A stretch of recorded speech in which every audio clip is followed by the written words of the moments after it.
परमार्थ आप्त, परमार्थ आगम और परमार्थ तपोधनों को प्रणाम। दीक्षा शिक्षक गुरु आचार्य विद्यासागर महाराज को नमस्ते।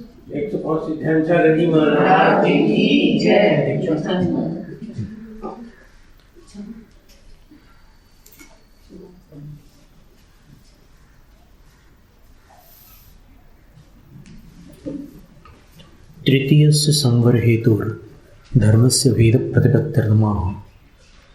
अब धर्म संवर का जो तीसरा हेतु है वो धर्म है। तो उस धर्म के भेद की जानकारी कराने के लिए सूत्र कहते हैं, छठा सूत्र 9वें अध्याय का, उत्तम क्षमा मार्दवार्जो शौच सत्य संयम तपस्यागा किंचन्य ब्रह्मचर्याणि धर्मः।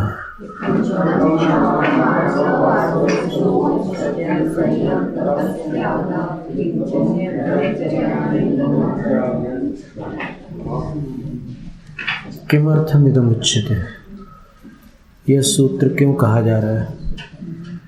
तो आचार्य उत्तर देते हैं, आद्यम प्रवृत्ति निग्रहार्थम। सबसे पहला जो संवर हेतु था गुप्ति, वो प्रवृत्ति का निग्रह करने के लिए था। तत्रासमर्थानां प्रवृत्त्युपाय प्रदर्शनार्थम द्वितीय, जो गुप्तियों में असमर्थ थे उनको प्रवृत्ति का उपाय प्रदर्शित करने के लिए दूसरा जो समिति रूप संवर बताया था उसका कथन किया। इदम पुनर्, और यह दशविध धर्माख्यानम, 10 प्रकार के धर्म का जो व्याख्यान है, यह समितिषु प्रवर्तमानस्य प्रमाद परिहारार्थम वेदितव्यम। समितियों में प्रवृत्ति करने वाले जो साधु हैं उनकी समितियों में प्रमाद ना हो जाए, लापरवाही ना हो जाए, चूक ना हो जाए, तो उस प्रमाद का परिहार करने के लिए जानना। किसको? 10 धर्म को। तो 10 धर्म पर अपन जो लंबी चौड़ी बातें सुनते हैं वो सब कुछ भी नहीं है। सीधा सीधा 10 धर्म का प्रयोजन ये है कि प्रवृत्ति करने वाले मुनि की प्रवृत्ति में प्रमाद न हो। बस वो ध्यानावस्था का अथवा निर्विकल्प अवस्था का वर्णन नहीं है 10 धर्मों में। 10 धर्म जो है, प्रवृत्ति करते समय अगर आप 10 धर्मों का पालन करते हैं तो फिर उस प्रवृत्ति में, उस समिति में प्रमाद नहीं होता है। इतना उद्देश्य है। अपन सत्य को लेकर कितनी लंबी चौड़ी व्याख्या करते हैं। वो सिद्धालय में होता है परम सत्य और यहाँ संसार में तो कोई सत्य नहीं होता। ये सब बातें जो है निष्प्रयोजन है। यहाँ पर ऐसी कोई बात ही नहीं है, क्योंकि अब एक एक का वर्णन यहाँ पर कर रहे हैं तो अपने आप समझ में आ जाएगा कि ये प्रवृत्ति रूप है। ये जो 10 धर्म है ये प्रवृत्तिकालीन है, ये निर्विकल्प ध्यान आदि के समय नहीं है। ये साफ लिखा, समितिषु प्रवर्तमानस्य। 5 समितियों में जो प्रवृत्त हो रहे हैं जो साधु, उनको उसमें प्रमाद न हो, समिति में दोष न लगे, इसलिए ये 10 धर्म हो। उन्हीं के लिए उत्तम शब्द लगा, उन्हीं के लिए उत्तम शब्द लगा, उत्तम। अभी बता रहे ना, समिति में दोष ना है। 5 समिति शुरुआत में बताया, निवृत्ति का बताया, समिति का बताया। समिति का कल बता दिया था क्या? समितियों में प्रवृत्ति करने वाले जो मुनि हैं उनसे कोई प्रमाद न हो जाए, तो उस प्रमाद को छोड़ने के लिए 10 धर्मों का प्रावधान है। अब देखिए, ये क्षमा, उत्तम क्षमा क्या है? तो शरीर स्थिति हेतु मार्गणार्थम, शरीर की स्थिरता में हेतुभूत जो भिक्षा होती है उसकी मार्गणा अर्थात खोज करने के लिए पर कुलान्यपगच्छतो, दूसरों के घरों तक जाने वाले जो साधु हैं, भिक्षु हो, उन भिक्षु के दुष्ट जनाक्रोश, रास्ते में दुष्ट जन कुछ का कुछ उल्टा सीधा भी बोलते हैं, प्रहसन, कभी हंसी भी उड़ाते हैं, अवज्ञा, अनादर भी करते हैं, ताड़न, कभी कभी मारपीट भी कर लेते हैं, शरीर व्यापादनादीनाम, और कभी कभी जान से मारने को भी तैयार हो जाते हैं। तो इन सब के सन्निधान में कलुष्यानुत्पत्ति ही क्षमा, उनके मन में कलुषता उत्पन्न नहीं होती, उसका नाम क्षमा है। जात्यादि मदावेशाद अभिमाना भावो मार्गम मान निर्हरणम, जाति आदि के गर्ववश, उसके गर्व के आवेशवश जो अभिमान उत्पन्न होता है, उस अभिमान के अभाव को मार्दव कहते हैं। कोई अभिमान नहीं है, ठीक है, जाति है, कुल है, बल है, रूप है, सब कुछ है, पर कोई अभिमान नहीं है।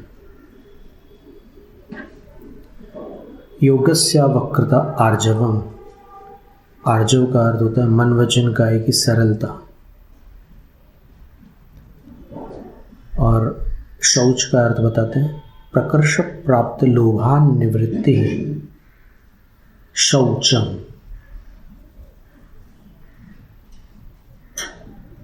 प्रकर्ष को प्राप्त यानी जो अधिकता को प्राप्त लोभ है, उससे निवृत्ति का नाम शौच है। अधिक लोभ नहीं करना है, ठीक है। ज्ञान प्राप्ति की इच्छा होती है और भी बहुत सारी इच्छाएं होती है साधु अवस्था में, उनकी भूमिका के योग्य जो इच्छाएं होती है, अधिक लोभ नहीं रखना, ठीक है। शिखर जी की इच्छा होती है और बड़े बड़े तीर्थों की इच्छा होती है, मान लो संयोग नहीं बन रहा है तो ज़्यादा आकुलता नहीं करना, क्योंकि मुनिवर की जो आहारचर्या है वो श्रावक के आश्रित है। तो जब संयोग बन जाए तब चले जाना, ज़्यादा आकुलता नहीं करना। और फिर सत्सु प्रशस्तेषु जनेषु साधु वचनम सत्यमित्युच्यते, जो सज्जन है, प्रशस्त लोग हैं, उनके बीच वार्तालाप, वचन, व्यवहार होता है, उसको सत्य धर्म कहते हैं। ननु, अब एक शंकाकार ने शंका की, ननु चैतत भाषा समितावंतर्भवते, और ये तो फिर भाषा समिति में अंतर्भूत हो जाएगा, इसका अंतर्भाव तो भाषा समिति में आ जाएगा। नहीं दोष, आचार्य कहते हैं कि नहीं, ऐसा दोष नहीं है। समितो प्रवर्तमानो मुनि साधुष असाधुष भाषा व्यवहार कुर्वन् हितं मितं च ब्रूयात्। समिति पूर्वक बोलने वाले जो साधु हैं, समिति रूप प्रवृत्ति करने वाले, वो सज्जन और दुर्जन दोनों के साथ बातचीत करते हैं, लेकिन हितकारी वचन और सीमित वचन बोलते हैं, ज़्यादा नहीं बोलते।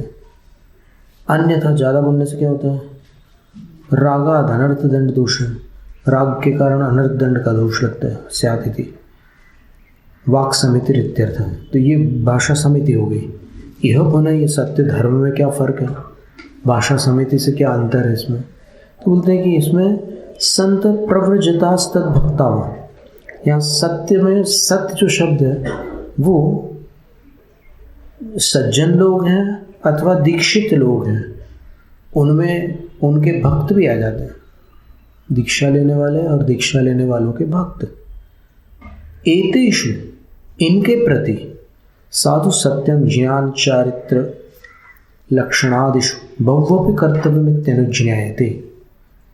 अगर उनको ज्ञान और चारित्र को लेकर कुछ विस्तार से भी बोलना पड़े तो उसकी अनुज्ञा है, अनुमति है। सत्य धर्म, भाषा समिति में अधिक बोलने की अनुमति नहीं है, सत्य धर्म में अनुमति है, लेकिन किसके विषय में? ज्ञान चारित्र अधिक के विषय में।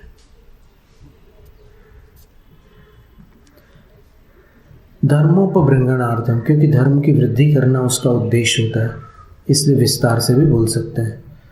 और वहाँ पर आपको हितकारी बोलना है, सीमित बोलना है भाषा समिति में। सत्य धर्म में आप अपने शिष्य को डांट भी सकते हैं, आप कठोर भी बोल सकते हैं, कड़वा भी बोल सकते हैं।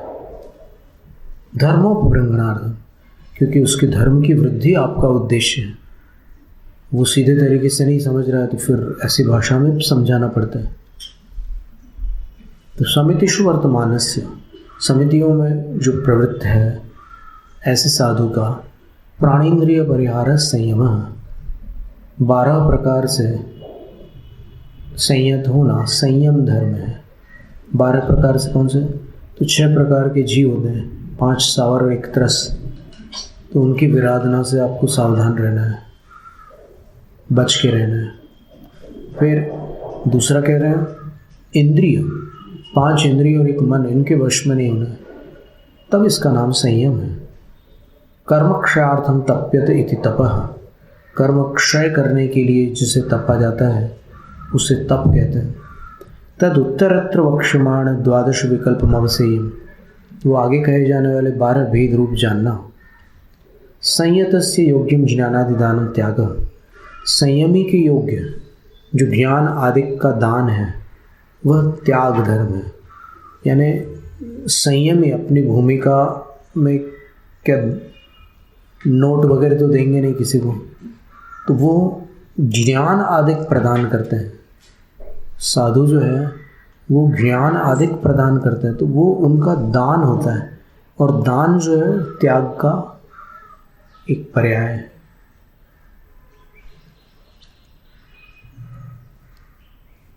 त्याग की एक पर्याय है। तो ज्ञान आदि देना, दीक्षा देना, प्रायश्चित देना, ज्ञान देना, उपदेश देना, समाधान देना, ये सब त्याग धर्म में आता है।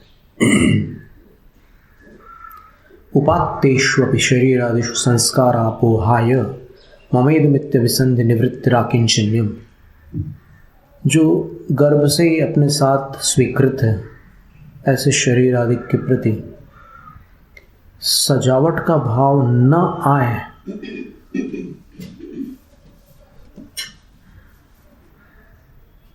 उस उद्देश्य से ये मेरा है इस अभिप्राय का त्याग कर देना, ये शरीर मेरा है ऐसा भाव छोड़ देना, इसका नाम आकिंचन है। मेरा है ऐसा भाव आता है तो फिर उसको थोड़ा सा संवारने की इच्छा हो जाती है, पर मेरा नहीं है ऐसा भाव करने से वो भूख प्यास ठंडी गर्मी सहन नहीं, भूख प्यास की बात नहीं, यहाँ पर शरीर को सजाने की बात है, उसको छोड़ने के लिए आकिंचन्य धर्म है। फिर नास्ति किंचनास्य आकिंचन, जिनके पास कुछ नहीं होता उनको आकिंचन कहते हैं। तस्य भाव कर्म व आकिंचन्यम, और उनका जो भाव होता है या फिर उनकी जो क्रिया होती है उसको आकिंचन्य कहते हैं। जिसके पास कुछ होता है उसकी चेष्टा अलग होती है, जिसके पास कुछ नहीं होता उसकी चेष्टा अलग होती है। तो साधु को उसकी चेष्टा अपने अंदर लाना है जिसके पास कुछ नहीं है। फिर कहते हैं अनुभूतांगना स्मरण कथा श्रवण स्त्री संसक्त शयनासन वर्जनाद ब्रह्मचर्य परिपूर्ण अवतिष्ठते। ब्रह्मचर्य पूर्ण रूप से कब अवस्थित होता है? जब पूर्व काल के जो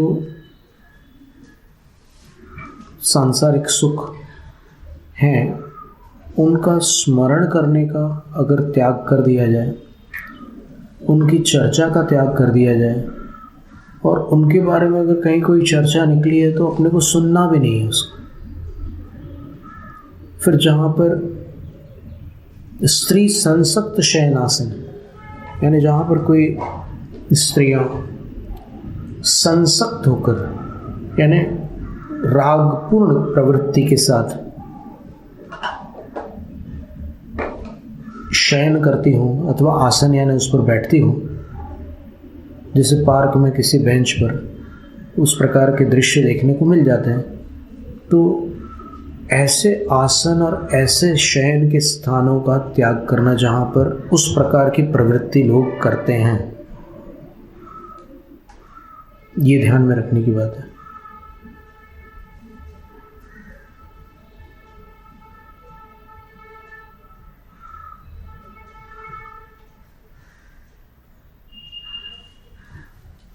इसका अभिप्राय ये नहीं है कि कहीं भी कोई भी बैठा हो तो वो अगर उठ के चला जाए तो फिर अपन उस स्थान से ऐसे दूर से निकलेंगे, ऐसा नहीं है।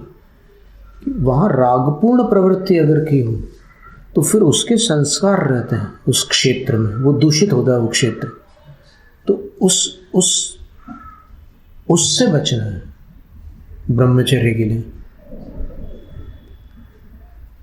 जैसे कोई जेंट्स कुर्सी से अपन बैठे तो उसमें कोई बात ही नहीं है, कोई विकल्प ही नहीं है।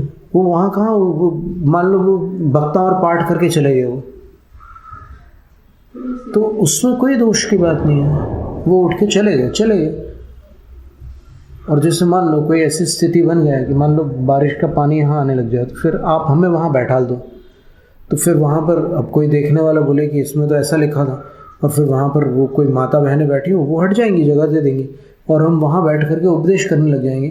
तो फिर वैसे उस स्थान पर कहीं हम बैठ भी जाएं तो फिर उसमें ब्रह्मचर्य धर्म में कोई भी आपत्ति नहीं आती, क्योंकि आप वहाँ पर क्या कर रहे थे। सबसे पहली बात तो यह ना कि वो भाव देखोगे कि नहीं देखोगे, या सिर्फ शरीर ही लगा के रखोगे।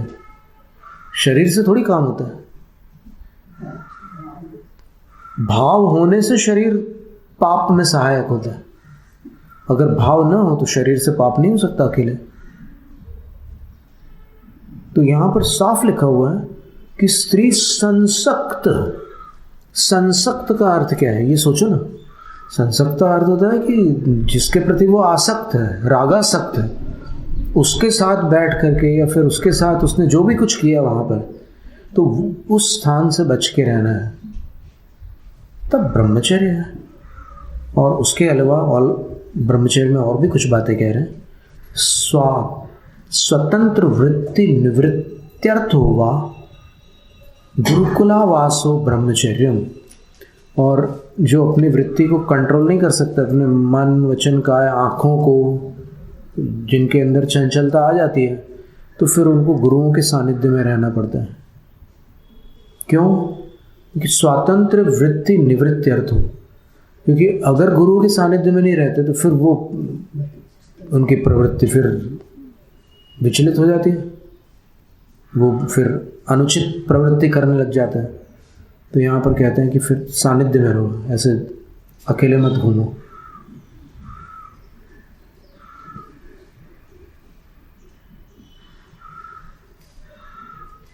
दृष्ट प्रयोजन परिवर्जनार्थम उत्तम विशेषण। इस सबके पहले उत्तम क्यों लगा दिया? तो आचार्य बोलते हैं कि लौकिक स्वार्थ से रहित होना उत्तम शब्द का अभिप्राय है। कि क्षमा आदि जो है हम कोई सांसारिक स्वार्थ के लिए नहीं कर रहे, ये आश्रव रोकने के लिए कर रहे हैं। और समितियों में जो दोष लगता था उसमें ये 10 धर्मों से हमें छुटकारा मिल रहा है, तो उस प्रमाद से बचने के लिए हम ये कर रहे हैं। तान्येव भाव्यमानानि धर्म व्यपदेश भांजी। और इन्हीं को आचरित करने पर वो धर्म कहलाता है, ऐसे बोलने पर नहीं। क्षमा अधिक बोलोगे तो वो क्षमा धर्म नहीं हो गया। क्षमा को जब आप आचरित करते हैं तब वो क्षमा धर्म कहलाता है। समझ लिया आपने क्षमा क्या है, परिभाषा याद कर ली, डायरी में लिख लिया, वो क्षमा धर्म नहीं हुआ। क्षमा धर्म जब आप वो करोगे तब क्षमा धर्म है। और स्वगुण प्रतिपक्ष दोष सद्भाव भावना प्रणिहितानि संवर कारणानि भवन्ति। और क्षमा आदि के जो अपने गुण हैं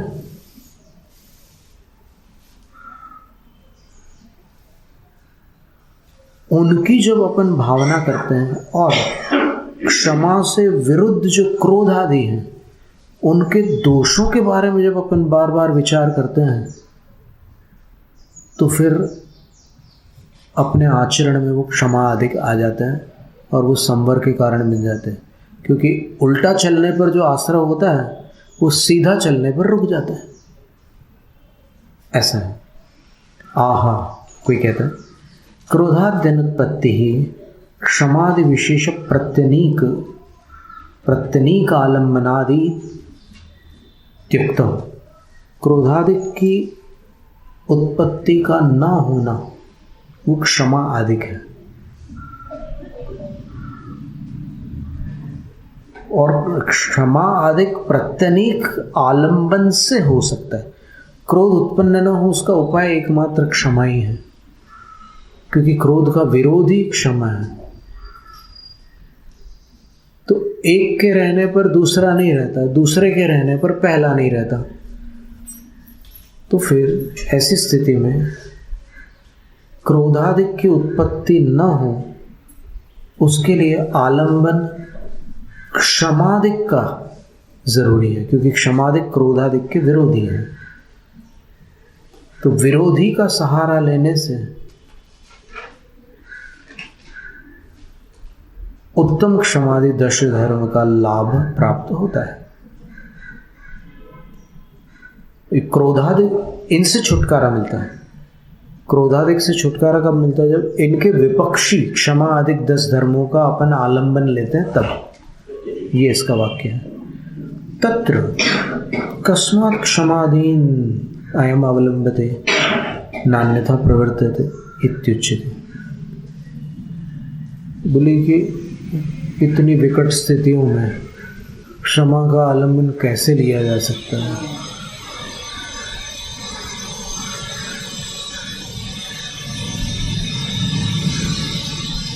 जब सीमा पार हो जाती है कोई बात, तभी तो फिर सहन नहीं होता, सहा नहीं जाता। तो फिर कैसे संभव है ये? तो आचार्य उत्तर देते हैं, यस्मात्, क्योंकि तप्ताया पिंडवत क्षमादि परिणतीन आत्महितैषणा कर्तव्या।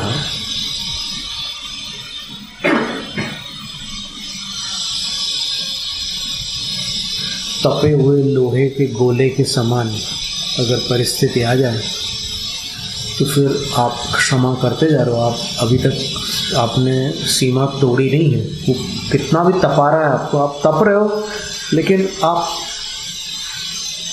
क्रोध रूप परिणत नहीं हो रहे हो, यानी आप प्रतिक्रिया नहीं कर रहे हो। अंदर तो तपन हो रही है, भयंकर आकुलता हो रही है, लेकिन फिर भी आपने अपने आप को रोक के रखा है। तो उस समय क्या करें जिससे कि अंदर वो तपन ठंडी पड़ जाए? तो उसका उत्तर देते हैं, अनित्याशरण संसार एकत्वान्यत्वाशुच्यास्रव। अरे एक साथ पढ़ रहे हैं, आप धीरे धीरे पढ़ें। अनित्याशरण संसार एकत्वान्यत्याशुच्यास्रव संवर निर्जरा लोक बोधि दुर्लभ धर्म स्वाख्या तत्वानुचिंतन मनुप्रेक्षा।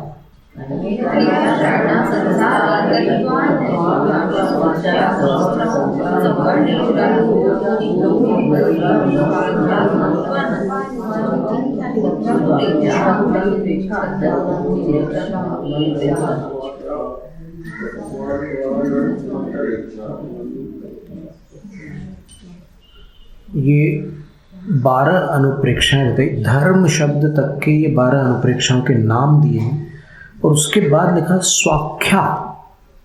स्वाख्या का अर्थ होता है सु यानी सुंदर, और आख्या का अर्थ होता है संज्ञा। आख्या का अर्थ संज्ञा। तो ये 12 है सुंदर संज्ञाएं जिनकी, उनके तत्व का, इन 12 के तत्व यानी स्वरूप का अनुचिंतनम। अनुचिंतन का अर्थ होता है पुनः पुनः चिंतन करना, बार बार चिंतन करना। जैसे कोई बहुत बुरा लग रहा है अपने को, तो फिर आप ये विचार करो कि ये जो बुरी पर्याय है वो अनित्य है। फिर लगता है कि नहीं अभी तो बहुत बुरा है, अनित्य है। फिर लगता है कि मेरे को तो तकलीफ पहुंच रही है, अरे अनित्य है। बार बार अनित्य बोलो उसको, तो फिर एक समय ऐसा आएगा कि अरे हाँ अनित्य तो है, कोई हमेशा के लिए बुरा नहीं रहता, और कोई किसी के साथ हमेशा के लिए अच्छा भी नहीं रह सकता। वो एक कालावधि तक कर्मों का संयोग रहता है, तब तक ये सब ड्रामा चलता है। उसके बाद फिर सब तो ये सिद्धालय में सब अपने मस्त रहते हैं, अपने स्वतंत्र साथ में रहते हैं, लेकिन साथी बन करके नहीं रहते, अलग अलग रहते हैं, अकेले रहते हैं। तो अनित्य है, अशरण, मरने का डर लगता है, फिर लगता है कि ठीक है, मरण से कोई बचाने वाला नहीं है, तो फिर अब डरने से तो मरना नहीं टलेगा। तो डरने वाले भी मरते हैं और नहीं डरने वाले भी मरते हैं, तो डर के क्यों मरा जाए।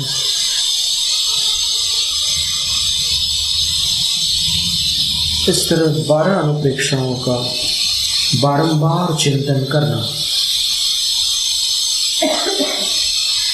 इससे क्या होगा कि वो जो आप क्षमा आदि करना चाह रहे हैं लेकिन अंदर तपन आ रही है, तो ठंडक आ जाएगी अंदर। मैंने भी कम रहेगा तब आपका दिमाग रहेगा, कोई जो भाव क्यों रहेगा तब दिमाग नहीं। तो ये मुनिराजों के लिए इसी तो बताया कि संयम के साथ में ये सब कर रहे हो तो हो रहा है। अब असंयम के साथ करोगे तो फिर तो असंयम कहाँ तक साथ देगा आपको। फिर एक एक अनुप्रेक्षा का वर्णन है, सुंदर वर्णन है। इमानी शरीरेन्द्रिय विषयोपभोग परिभोग द्रव्याणि समुदय रूपाणि जल बुद्बुद्वत् अनवस्थित स्वभावानि। यह शरीर, ये इंद्रियां, ये इंद्रियों के विषय, ये उपभोग, ये परभोग के द्रव्य, सबको अगर समूह रूप से भी हम देखें तो ये पानी के बुलबुले के समान नश्वर है।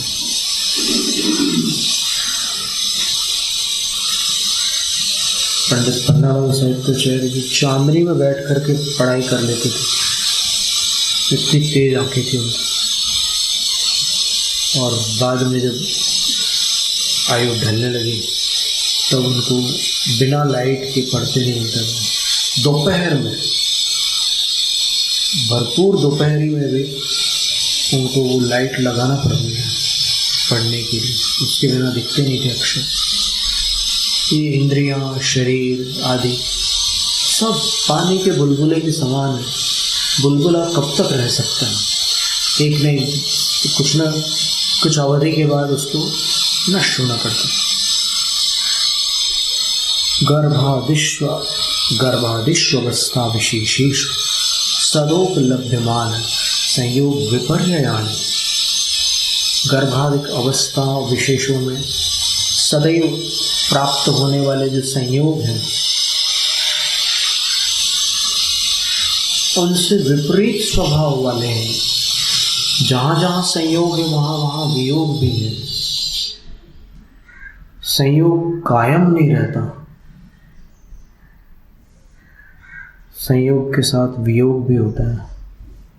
मोहादत्राज्ञो नित्यताम मन्यते। भ्रम के कारण अज्ञानी जीव इन वस्तुओं में स्थायित्व मान बैठता है।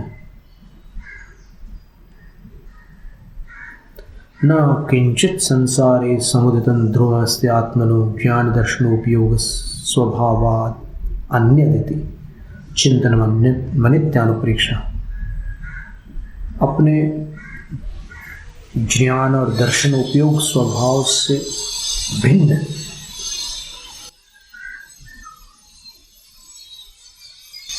इस संसार में कोई अन्य वस्तु हमेशा रहने वाली नहीं है। हमेशा अपना वस्तु ज्ञान दर्शन स्वभाव ही रहेगा, अनादि से था, अनंत काल तक रहेगा। बाकी सब आएंगे और चले जाएंगे, छूट जाएंगे। इति चिंतन, ऐसा चिंतन करते रहना अनित्यानुप्रेक्षा है।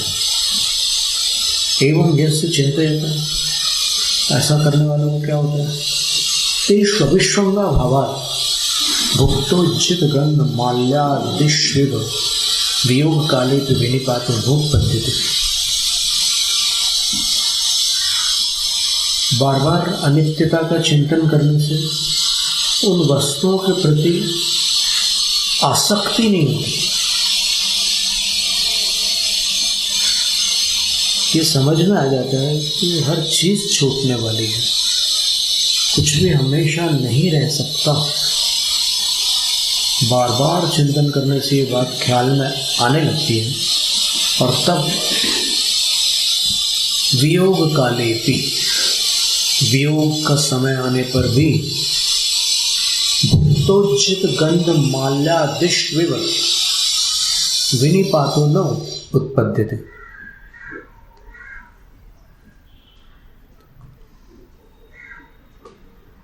जैसे भोगी हुई कुछ वस्तुएं वगैरह हैं,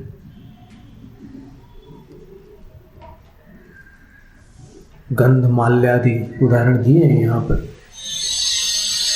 कोई परफ्यूम वगैरह लगा लिए अपन ने, कुछ कोई माला वगैरह पहन ली सजावट के लिए, और समय पा करके उनकी खुशबू, उनकी सुंदरता ढल जाती है, एक जैसे थोड़ी रहती है, ढल जाती है। तो फिर एक ऐसा समय आता है कि भाई उसको उतार करके अलग कर दिया जाता है। तो वियोग काल में जिस प्रकार से विनिपात नहीं होता, आकुलता व्याकुलता नहीं होती, ठीक है अभी हो गया चलो जाने दो, इसी प्रकार जो बार बार ये विचार करते हैं कि सब कुछ अनित्य है, सब कुछ नश्वर है, सब कुछ क्षण भंगुर है, तो उनको किसी भी वस्तु के वियोग में विनिपात यानी आकुलता नहीं होती, वो टूटते नहीं। नहीं तो कोई छूट जाए तो यहाँ ये टूट जाता है, मित्र धोखा दे दे तो फिर दिल टूट जाता है। और भी ऐसी कई संयोग की स्थितियाँ बनती है जहाँ पर संबंधों में थोड़ी सी विषमता आती है, तो मन एकदम अशांत हो जाता है, और इतना अशांत हो जाता है कि जैसे सारे संसार में एक यही घटना प्रधान है जो अपने साथ गुजर रही है, वही चीज़ मुख्य है, और पूरा संसार एक तरफ भाड़ में जाए, वो स्थिति नहीं बनती। इतना विशाल जगत है, अनादि काल से चल रहा, अनंत काल तक चलने वाला है, तो ये घटनाएं तो होती रहती है। अपन अपने भ्रांति के कारण आकुल व्याकुल होते हैं। अपन इस तरीके से देखो तो फिर मन शांत रहता है, आकुलता नहीं होती। विनिपातो न उत्पद्यते, विनिपात वो जैसे वियोग हो गया तो फिर वो एकदम जाकर के नीचे गिर जाता है और एकदम जैसे मूर्छा जैसी आ जाती है उसको कि अरे मैं अकेला रह गया, तुम मुझे छोड़कर चले गए। अब उसको आचार्य कहते हैं कि भव्य जीव, तू कब तक इस तरह दुखी होगा? अगर तू सुखी होना चाहता है तो फिर एक बात सुन ले कि तेरे साथ जो कुछ हो रहा है वो पहली बार नहीं हो रहा, ये तेरे अनंत जन्म गुजर चुके हैं और ऐसा कोई दुख तू नहीं बचा जो तूने ना भोगा हो, और तूने सारे सुख भी देख लिए पर तुझे तृप्ति नहीं हुई, इसलिए तुझे हम तृप्ति का मार्ग बता रहे हैं जिसको कहते हैं मोक्ष का मार्ग। तू आकुलता के मार्ग पर जाकर के कैसे तृप्ति प्राप्त कर सकता है? एक व्यक्ति रेल की पटरी के बीच से चला जा रहा है, वहाँ मिलेगी, दिख रहा है मुझे, मिल रही है, तो बस वैसे ये भी चला जा रहा है संसारी प्राणी, उसको लगता है कि बस वो सुख वहाँ पर है, वही मिलने वाला है, और वो जितना कदम आगे बढ़ाता है उतने ही कदम आगे दिखता है सुख।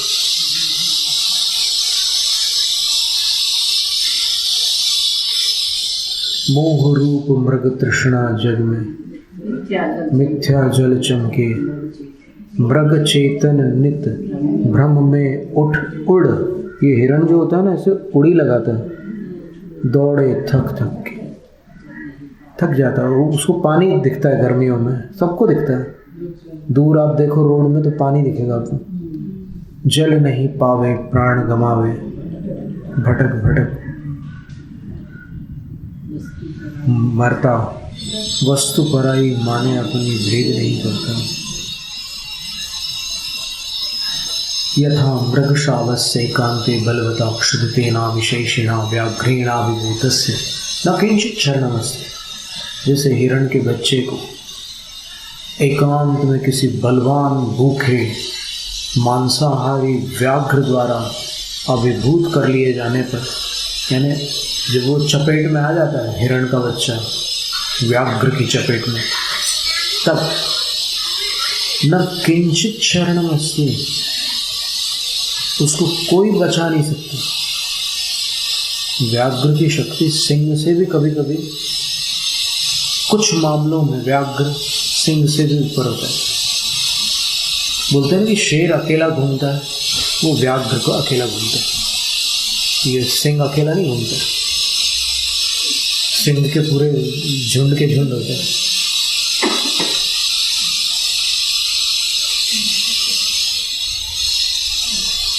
तथा जैसे उस व्याघ्र से, वो पट्टे वाला जो शेर होता है उसको व्याघ्र कहते हैं, टाइगर। तथा जन्म जरा मृत्यु व्याधि प्रभृति व्यसन मध्ये परिभ्रमतो जंतो शरण न विद्यते। उसी प्रकार जन्म जरा मृत्यु और व्याधि आदि संकटों के बीच भटकने वाले संसारी प्राणी की रक्षा करने वाला कोई नहीं। परिपुष्टमपि शरीरम भोजनम प्रति सहायी भवति न व्यसनोपनिपाते। ये शरीर कितना भी आप खूब भोजन आदि देकर के परिपुष्ट कर लो तो भी ये खाने पीने में तो साथ देता है, संकट के समय ये भी जवाब दे देता है।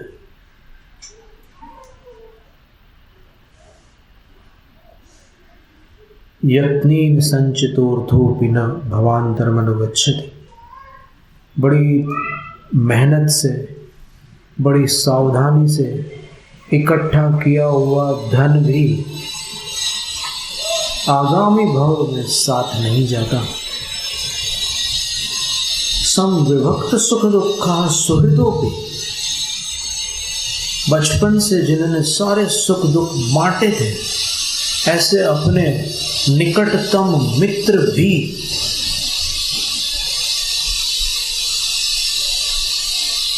मरण काले न परित्रायन्ते।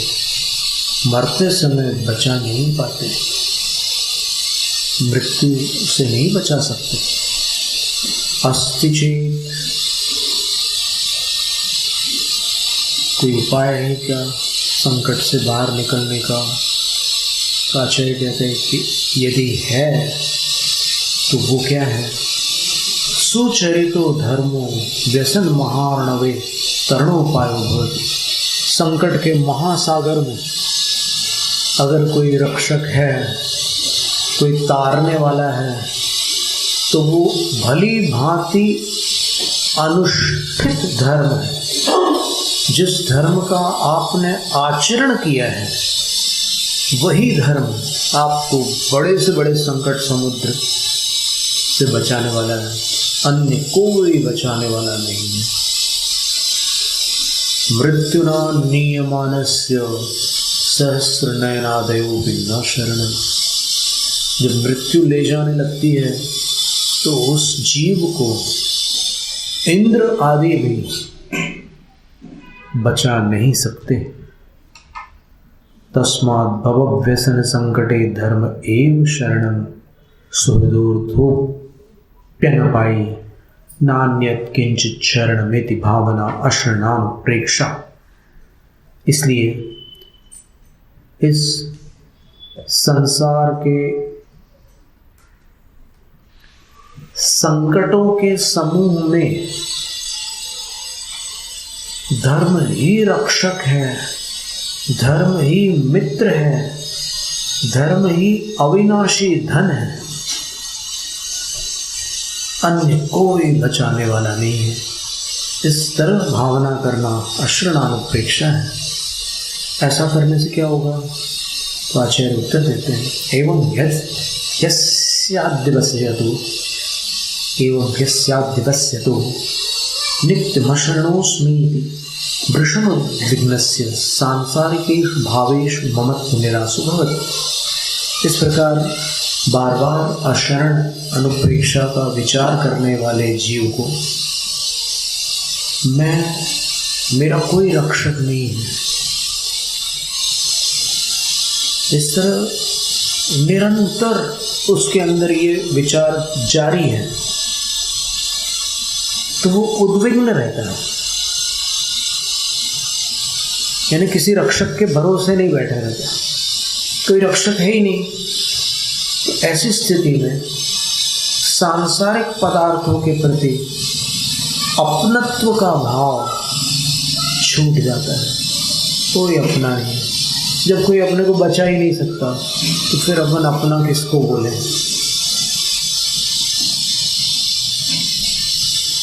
और इसके अलावा क्या लाभ होता है? भगवद अर्हत सर्वज्ञ प्रणीत एवं मार्गे प्रतिपन्नो भवति। अरहंत भगवान द्वारा प्रणीत जो मार्ग है उसी में वो लग जाता है। अशरण अनुप्रेक्षा का ये फल है कि उसका लगाव छूट जाता है सांसारिक वस्तुओं में और वो जिनेंद्र के मार्ग में लग जाता है।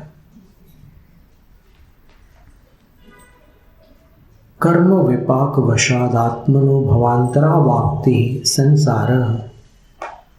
कर्म के फल स्वरूप आत्मा का एक भव छोड़कर दूसरे भव को प्राप्त करना संसार है।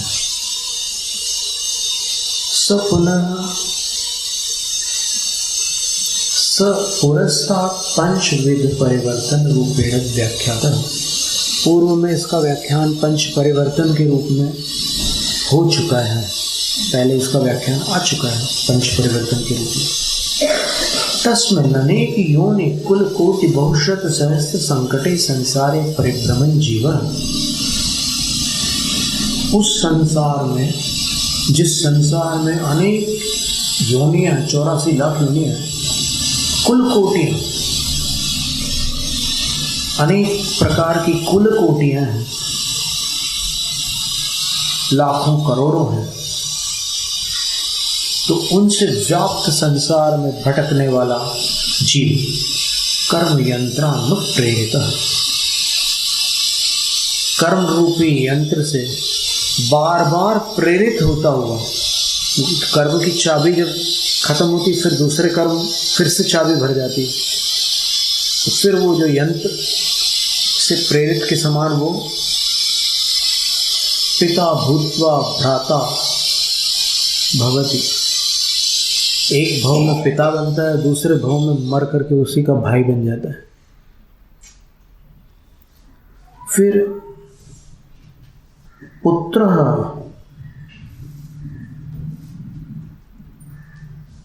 जिसका पिता बना था उसका पुत्र बन जाता है, और पौत्रश्च भवति, पोता तक बन जाता है। माता भूत्वा भगिनी भार्या द्वैता च भवति। माँ बनकर इस जन्म में माँ बनी, दूसरी जन्म में बहन बन गई, फिर तीसरे जन्म में पत्नी बन गई, चौथे जन्म में बेटी बन गई। स्वामी भूत्वा दासो भवति, स्वामी बना, फिर स्वामी बनने के बाद दास बन गया। ये उसी जन्म में भी हो जाता है। ये स्वामी दास वाला जो हिसाब किताब है वो एक जन्म में भी हो जाता है। बाकी जो रिश्ते वाले हिसाब है उसके लिए थोड़ा समय लगता है। किम बहुना, ज़्यादा क्या कहें, स्वयं आत्मना पुत्र भवति। उसका विवाह हुआ और उसकी पत्नी गर्भवती होने वाली थी और समागम हुआ उसका पत्नी से, और मरण हो गया और उसका जीव पत्नी के गर्भ में आ गया, यानी अपना ही पुत्र बन गया वो। ऐसी दशा भी इस संसार में होती है।